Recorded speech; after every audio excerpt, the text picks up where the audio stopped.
Hey, welcome back to the channel, guys. I'm Jerry from Bigelow Woodcraft. And it's been blazing hot of late. And I'm not milling. I'm not hitting a sawmill when it's like this. But I do have some blades to sharpen. I've got a stack of them over there, right behind us. And those are not Stellicut bands, but I think I'm going to get them sharpened up. Some of them are 7 degrees, some are 10 degrees. And do something with them, I don't know. But this is a Stellicut band of my original order last year. They're a year old. I've put a lot of sharpens on it. This is the last one of these I have. I'm going to see if I can get a few more out of it. Over time, you know, they wear out and break, etc. So what I have here on my Sharpener, 7 or 10 degrees Stellicut from Norwood. Big fan of them. They cut true, smooth, fast. And this is my homemade sharpener. I have a Foley chainsaw sharpener with a CBN wheel, 1/8" wheel on it. I bought on it. It's profiled with for a chainsaw on the bottom. However, you know, it just got the radius, 1/8" radius. And this wheel is getting worn out. I'm probably going to have to get another one. I've had this wheel on here for about 4 years now. I don't run any water on it. I can feel on this side, it feels better than this side. Let's see if I can get this tuned in now. I might have to do a little adjustment.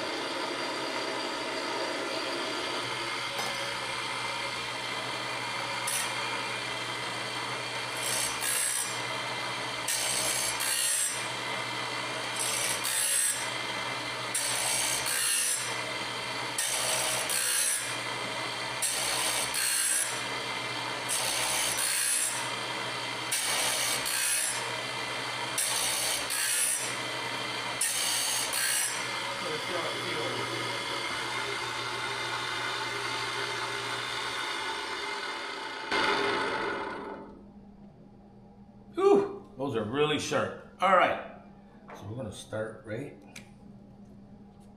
here. I just recently talked to Norwood about their bands, about them being softer, the back side of the bands.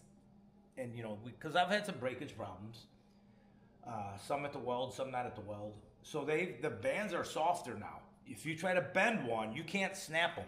That's how I used to get rid of my old bands. I used to bend them over and they'd snap. These are pretty tough. You bend them over and they don't snap. So I bend them over and then I squeeze them with the vise and snap them, the ones that break. So maybe that's going to help with some of the giving out and stretching on the back side. You know, you hit a log, you're going to have tension on this side and compression on this side. So you're going to start developing microfractures, you know, over time and with heat. But I'm doing a full face, the entire gullet up the backside and just dusting the face. Bill Profit, a YouTube friend of mine, Pirate Solutions, he's got a great little system too. He's using a chainsaw sharpener as well. He's not using a cam system. He's using a locking system where he pulls it back every time. And I watched his video a couple weeks ago, and it's about the same speed as mine. I need to make a new push rod, something a little finer adjustment, and something that doesn't get hung up. Sometimes this thing will slide backwards, so I keep my fingers on it here, so I can feel anything going backwards. And I also keep my hand here going up and down on the cam. So in case something happens, I just stop it. I just hold it up. So it works good for me, but I do have to kind of be attentive to it. So you'll see what I mean. Let's take a look at these. So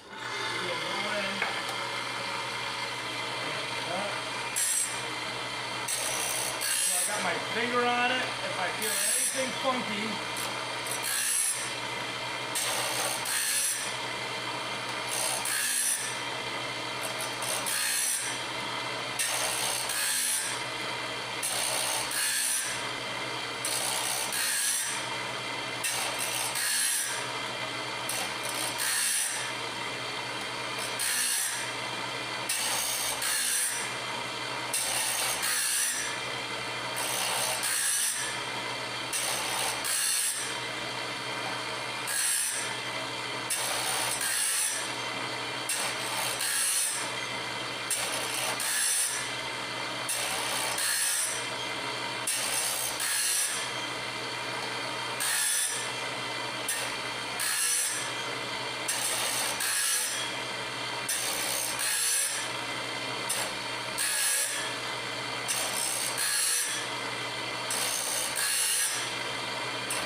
Oh, that's why it got away from me.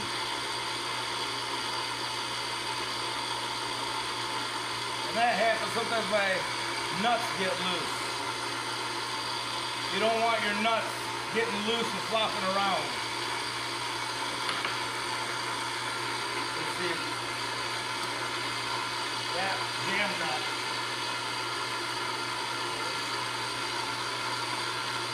Go back a little bit.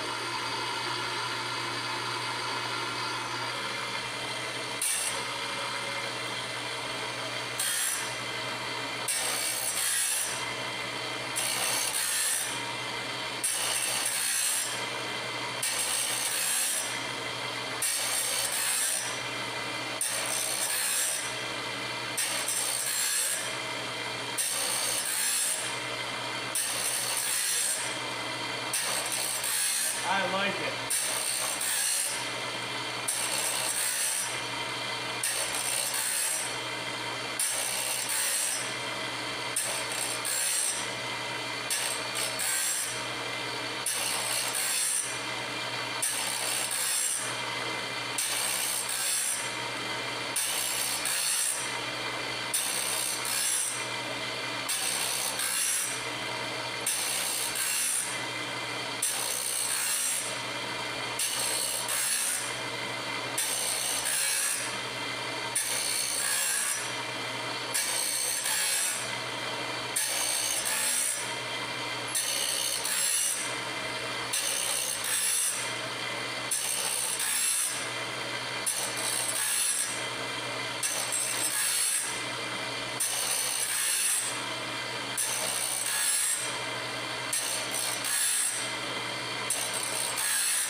Give you a different view.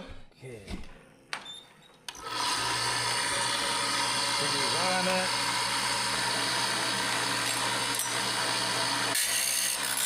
You see it just busted. Here comes the weld.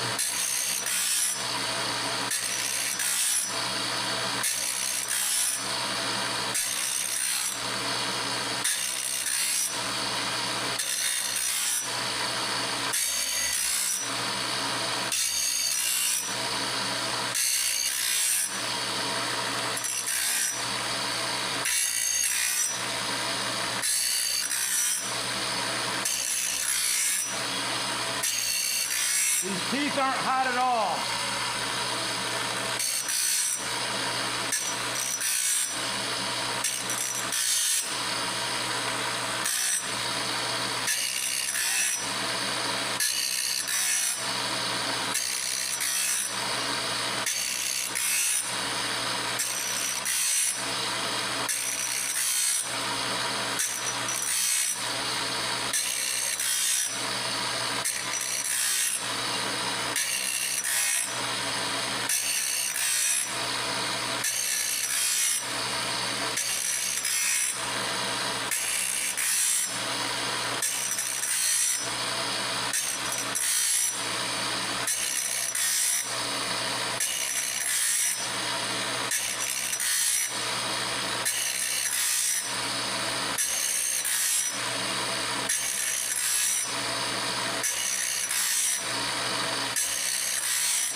So you get a burr on this back side. So what I do is I just take a stone and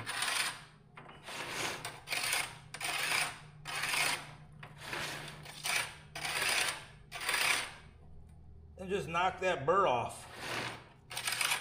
That probably pulls through and comes off.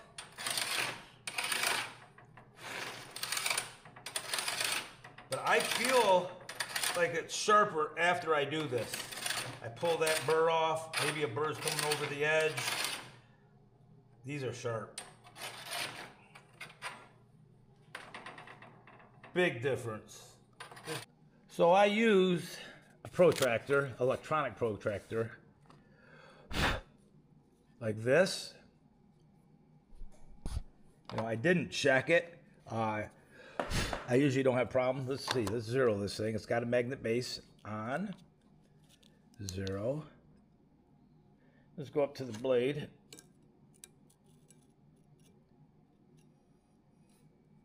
There you go. 10-degree blade, 80. So it's at exactly 80 degrees. So it's exactly 10 degrees. So these are 10-degree blades. Inside this box, I have a pulse width controller. So you can control the speed of how fast. I usually cut 48 to 50. So just got to be careful not to go backwards. So that allows me to adjust the speed. Let's go faster.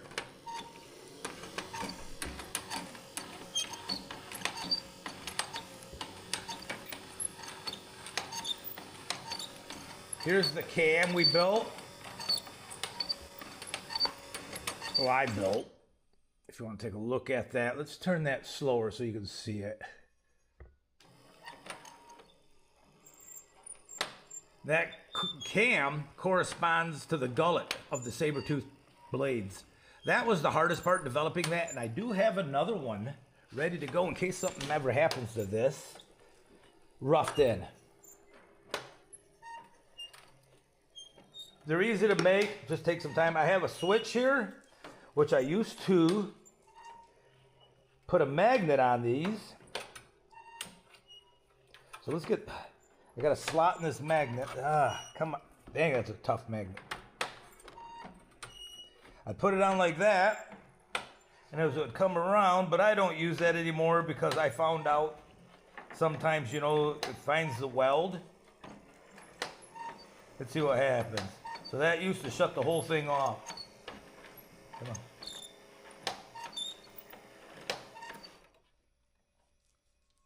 And that would shut the whole thing off.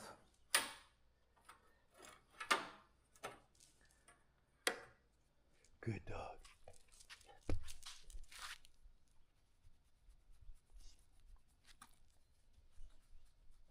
Good. So that's a good look at my battle station. Here is my setter on this side. Works really well as well. My setup works for me. I've had many people that I've sharpened their blades for say, wow, they feel just as good as new, if not better. I don't think they feel as good or better. Ooh, I missed some burrs right here. There. But guys, that'll do it. Build yourself a DIY. This one's a little complicated. Bill's is a lot easier than mine. If I built one again, I don't know. Maybe I'd stay with this style. This works pretty good, this cam. I know a few other people have built these as well. But the one Bill uses is so simple. There's nothing to go wrong. I have this all mounted on a plate, an individual plate, piece of plywood, everything's mounted on. Got these plastic bearings to help guide it along. It's like unistrut that I bolted this thing to. But you know, when you have a sawmill, when you first get it, you'll probably get your 10 bands. And if they're not these Stellicut bands, you're only gonna do 2-3 logs. And you're going to be looking to get them sharpened and replaced. Replace the band that's on there, sharpen the next one, and how are you going to sharpen them? So it is, there's some sharpening services, $8-10 a band. That's a good price. I could do these in about 10 minutes. If I got $10 a band, I would do them. I do them for my friends for free. $10. So yeah, if I can do them in 10 minutes, yeah, that's $60 an hour. I could do that. I could do that. So you want to send me your bands? Give it a try. It's just saber-tooth bands, guys. It's the only ones I do. That's what my profile's for. I'm not 100% sure how much the profiles change from maker to maker, but maybe that'll be something I'll talk to Norwood about, and others. Is there a lot of difference in the profiles, guys? I know Bill does have a couple different stones for different profiles. I've only sharpened Jerry's 37, Ripper 37s, Jerry's Resharp service. Their bands. I've also sharpened the Sabertooth bands and the Sabertooth Stellicut bands. Those are really the only three I've ever used. So I'm not real familiar with all the bands out there. I've had good luck with Norwood bands. I like the Jerry's Ripper 37s. I really enjoyed those bands. They cut really well. They're hard. And that's what I have left. In fact, believe it or not, I found a whole box of them. I forgot I ordered a bunch of 1 3/8 10 degrees. And I still have a bunch of 10 degrees that only have 1 or 2 sharpens on them. So I probably should go through those and use them up before I wear out all my Stellites. Yeah, maybe. So maybe I'll do another couple 10s. But I only use the 10 degree Jerry's bands on the softwood like pines and popple. These Stellicut bands, Bill cuts them back to 7 degrees. I've never done that yet to see how they'd pull through. I have good luck at 10 degrees. But, lower the rake angle, harder the wood. I get it. We're trying to pull a steep through oak. So if you flatten it out a little bit, you're not going to be digging in. And it might be easier. You might be able to keep your RPMs up a little more. I don't know. I know the lower the number, it's supposed to be harder the wood if I remember right. I usually use 7 on oak and 10 on the softers like I mentioned, but with these Stellites I've had no issues. So I don't know if Norwood's ever planning on making them 7 as well either. But guys, back into the mid 90s. Yesterday we hit 100 degrees here. First time. I remember 100 in 1988. 104 degrees one day at my cousin's graduation party. We hit 100 degrees here yesterday, according to my thermometer. And it's a digital thermometer, not in the sun. It's looking pretty good, so it's pretty accurate. Ouch, that's hot. And it was muggy. So my wife and I just sat in the creek yesterday. I didn't bring the camera down there and flood it this time, though. But that's all for today, guys. Hopefully you enjoyed the show. How are you sharpening your bands? What are you doing with your bands? Are you just buying new bands each time? I think there's a lot of sawyers that just swap out their bands and then just get rid of them when they're done. If you're one of those guys, send them my way. I'll take them off your hands. Or send them my way, I'll sharpen them for you. All right, guys, take care. We'll see you out here next time. Have a great one.